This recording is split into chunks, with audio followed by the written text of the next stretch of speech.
Assalamualaikum warahmatullahi wabarakatuh. Halo teman-teman, perkenalkan nama saya Nesa Kunti Cahaya Latifah, biasa dipanggil Nesa. Saya anak semester 2, saya kuliah di UIN Raden Mas Said Surakarta, Prodi Pendidikan Agama Islam. Di sini saya mendapatkan tugas untuk menjelaskan beberapa materi. Yang pertama ada amr dan nahi, yang kedua ada am dan khos, yang ketiga ada nasak dan mansuk. Langsung saja kita ke materi yang pertama ya. Lanjut ya teman-teman. Yang pertama ada pengertian amr. Di sini amr menurut bahasa berarti perintah. Sedangkan menurut istilah yaitu suatu lafal yang digunakan kepada orang yang lebih tinggi derajatnya kepada orang yang lebih rendah derajatnya untuk meminta bawahannya mengerjakan sesuatu pekerjaan yang tidak boleh ditolak. Yang selanjutnya yaitu kaidah amr. Di sini kaidah amr adalah ketentuan-ketentuan yang dipergunakan para mujtahid dalam mengistibatkan hukum. Ulama usul fikih merumuskan kaidah amr dalam 5 bentuk sebagai berikut. Yang kaidah pertama yaitu pada dasarnya perintah amr itu menunjukkan kepada wajib dan tidak menunjukkan kepada selain wajib kecuali dengan qarinah. Berikut ini adalah diantara bentuk tuntutan dari kata amr. Yang pertama ada wujub. Wujub itu wajib dilaksanakan. Yang selanjutnya ada nadab. Nadab ini anjuran tapi sunnah. Terus yang ketiga ada irsyad. Irsyad ini membimbing atau memberi petunjuk. Selanjutnya ada ibahah. Ibahah ini boleh dikerjakan dan boleh ditinggalkan. Yang kelima yaitu ada tahdid. Tahdid ini menakut-nakuti. Yang keenam ada tashkhir. Tashkhir ini menghina atau merendahkan derajatnya. Terus yang selanjutnya yaitu takjiz. Takjiz ini menunjukkan kelemahan lawan bicara, nggak boleh ya. Yang selanjutnya ada taswiyah. Taswiyah ini sama antara dikerjakan atau tidak. Jadi dikerjakan dan tidak itu nilainya sama. Lanjut ada takdzib. Takdzib ini mendustakan. Yang selanjutnya ada talhif. Talhif ini membuat sedih atau merana. Yang selanjutnya ada doa. Doa ini permohonan, berdoa. Lanjut kaidah yang kedua. Perintah setelah larangan menunjukkan kepada kebolehan. Maksud kaidah ini adalah apabila ada perbuatan-perbuatan semula dilarang lalu datang perintah untuk mengerjakan, maka perintah tersebut bukan perintah wajib tetapi perintah bersifat membolehkan. Seperti firman Allah dalam surat Al-Jumu'ah ayat 10. Ayat tersebut menjelaskan bahwa setelah selesai melaksanakan sholat Jumat diperbolehkan melakukan suatu pekerjaan termasuk jual beli. Padahal pada ayat lain Allah menyuruh meninggalkan atau melarang kegiatan jual beli apabila panggilan sholat Jumat telah dikumandangkan, sebagaimana firman Allah dalam surat Al-Jumu'ah ayat 9. Dengan demikian perintah bertebaran di muka bumi sebagaimana dimaksudkan dalam ayat 10 tidak bersifat wajib tetapi hanya dibolehkan begitu. Langsung saja ke kaidah yang ketiga. Kaidah yang ketiga, pada dasarnya perintah itu tidak menghendaki segera dilaksanakan. Misalnya tentang haji, sebagaimana diterangkan firman Allah dalam surat Al-Hajj ayat 27. Kaidah yang keempat yaitu pada dasarnya perintah itu tidak menghendaki pengulangan berkali-kali mengerjakan perintah. Misalnya perintah mengerjakan haji yakni sekali seumur hidup, namun apabila perintah itu dimasukkan sebagai pengulangan harus ada qarinah atau kalimat yang menunjukkan pada pengulangan. Yang kaidah terakhir yaitu memerintahkan mengerjakan sesuatu berarti memerintahkan pula segala wasilahnya. Maksud kaidah tersebut adalah bahwa perbuatan yang diperintahkan itu tidak dapat terwujud tanpa disertai dengan sesuatu perbuatan lain yang dapat mewujudkan perbuatan yang diperintahkan itu sebagai kewajiban mengerjakan sholat. Sholat itu tidak dapat dilaksanakan tanpa suci terlebih dahulu. Lanjut teman-teman, yang selanjutnya yaitu ada nahyi. Di sini nahyi memiliki pengertian yaitu nahyi berarti larangan. Adapun nahyi menurut istilah adalah larangan adalah tuntutan. meninggalkan sesuatu yang datangnya dari orang yang lebih tinggi tingkatannya kepada orang yang lebih rendah. Yaitu ada kaidah-kaidah nahi. Nah, kaidah yang pertama yaitu menurut jumhur pada dasarnya larangan itu menunjukkan haram. Seperti wala taqrabuz zina. Dan janganlah kamu mendekati zina. Nah, alasan yang dipakai jumhur sebagai berikut. 1. Akal dapat memahami bahwa sigot atau bentuk nahi itu menunjukkan arti yang sebenarnya yakni melarang. Jadi menunjukkan arti yang sebenarnya yakni melarang. Nah, yang kedua yaitu ulama salaf memahami sigot nahi yang bebas dari qarinah menunjukkan larangan. Nah, lanjut ya, sigot nahi selain menunjukkan haram sesuai dengan qarinahnya juga menunjukkan beberapa arti sebagai berikut. Yang pertama ada karohah. Karohah yaitu makruh. Seperti pada surat At-Tirmizi ayat 317. Nah, yang kedua ada doa. Doa itu memohon seperti Quran surat Al-Baqarah ayat 286. Yang ketiga yaitu irsyad. Irsyad itu memberi petunjuk. Nah, seperti contoh Quran surat Al-Maidah ayat 101. Nah, yang keempat yaitu tahir. Nah, tahir itu menghina dalam Quran surat Al-Hijr ayat 88. Nah, yang kelima yaitu bayan al-akibah. Nah, di sini bayan al-akibah itu menjelaskan akibat seperti pada Quran surat Ibrahim ayat 42. Nah, yang terakhir ta'yiz ini menunjukkan putus asa pada Quran surat At-Tahrim ayat 7. Nah, kaidah yang kedua yaitu larangan terhadap sesuatu berarti perintah akan kebalikannya. Contoh, la tusyrik billah, janganlah kamu mempersekutukan Allah. Nah, kaidah ketiga yaitu pada dasarnya larangan yang mutlak menghendaki pengulangan larangan dalam setiap waktu. Larangan yang tidak dikaitkan dengan sesuatu seperti waktu atau sebab-sebab lain, maka berarti meninggalkan yang dilarang itu sepanjang masa. Namun apabila larangan itu dikaitkan dengan waktu, perintah larangan itu berlaku apabila ada sebab seperti pada Quran surat An-Nisa ayat 43.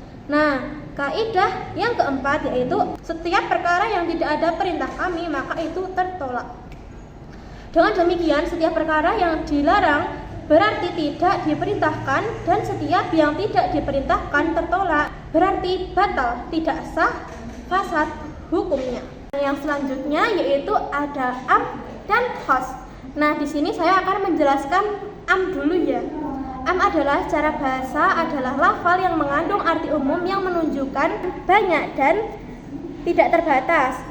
Menurut Abdul Wahab Khalaf adalah lafal yang mencakup dan menghabiskan semua dan secara istilah adalah lafal yang memiliki pengertian umum terhadap semua termasuk dalam pengertian lafal itu. Dalam banyak buku usul fikih disebutkan bahwa lafal am adalah lafal yang mencakup akan semua apa saja yang masuk padanya dengan satu ketetapan dan sekaligus. Misalnya lafal al-insan yang berarti seluruh manusia dan laki-laki rojulun dalam lafal tersebut mencakup semua laki-laki.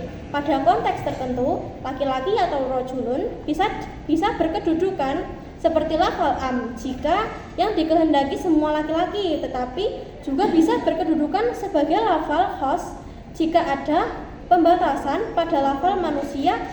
Al-insan itu mencakup semua manusia, bahwa laki-laki adalah bagian khusus khos dari manusia yang berjenis kelamin laki-laki sebagaimana akan dijelaskan pada macam-macam am yakni sumuli dan badali. Oke, lanjut ya. Nah, yang selanjutnya ada pembagian am. Nah, di sini am dibagi menjadi dua yaitu am syumuli dan juga am badali. Nah, yang pertama ada am syumuli. Am syumuli ini yaitu semua lafal yang dipergunakan dan dihukumkan serta berlaku bagi seluruh pribadi. Seperti pada Quran surat An-Nisa ayat 1. Dalam ayat ini seluruh manusia dituntut untuk setakwa tanpa terkecuali. Maka lafal yang seperti ini dinamakan umun syumuli. Nah, yang kedua ada am badali. bagi suatu lafal yang dipergunakan dan dihukumkan serta berlaku seperti afrad atau pribadi. Nah, Ambadali ini berada pada Quran surat Al-Baqarah ayat 183. Dalam ayat ini, kewajiban syiyam hanya untuk manusia yang beriman atau afrad.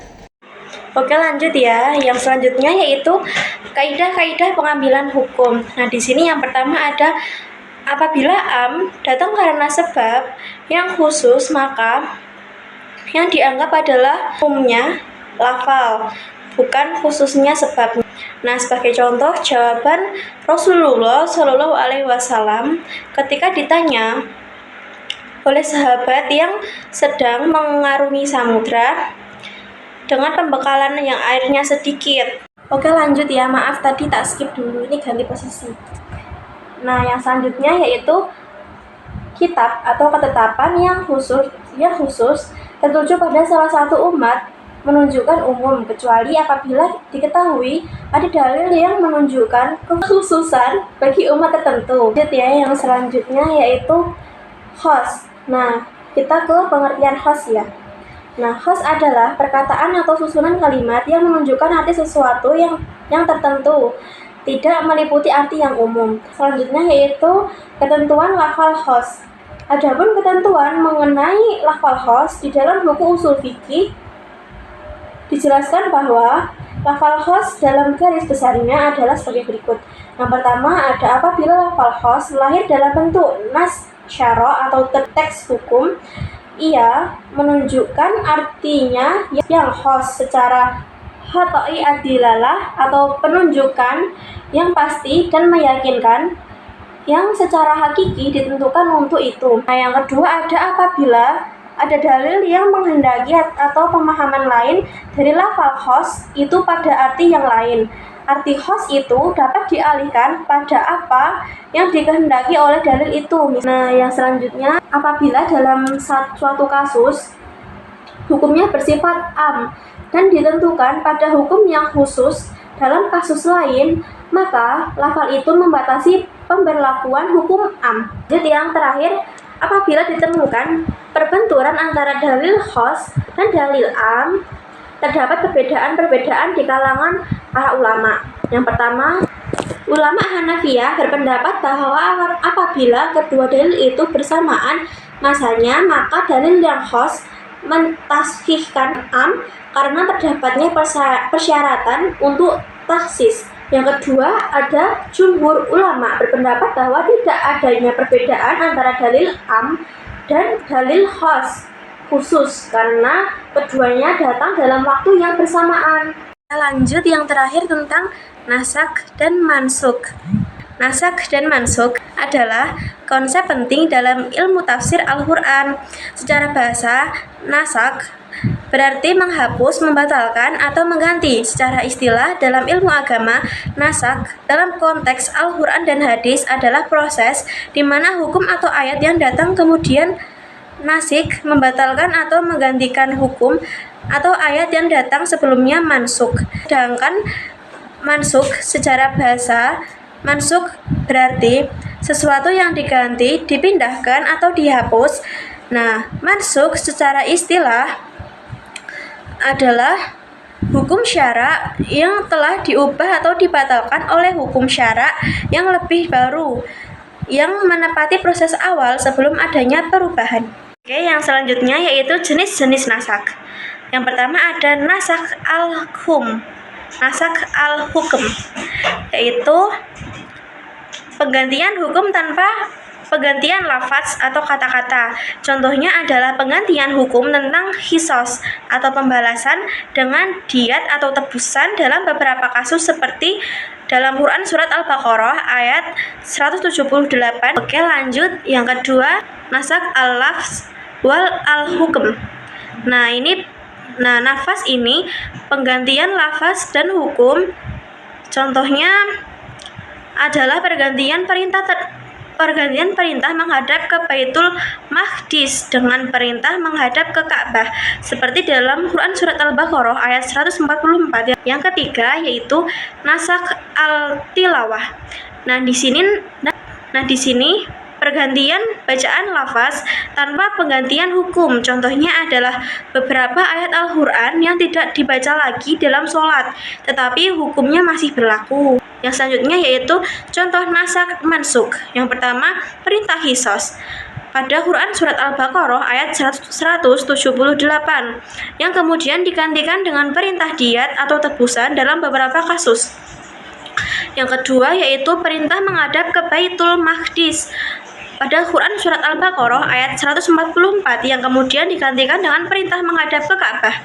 Yang ketiga yaitu perintah tentang homer atau minuman keras yang awalnya hanya dilarang dalam beberapa situasi seperti dalam Quran surat An-Nisa ayat 43. Kemudian digantikan dengan larangan total seperti dalam Quran surat Al-Maidah ayat 90.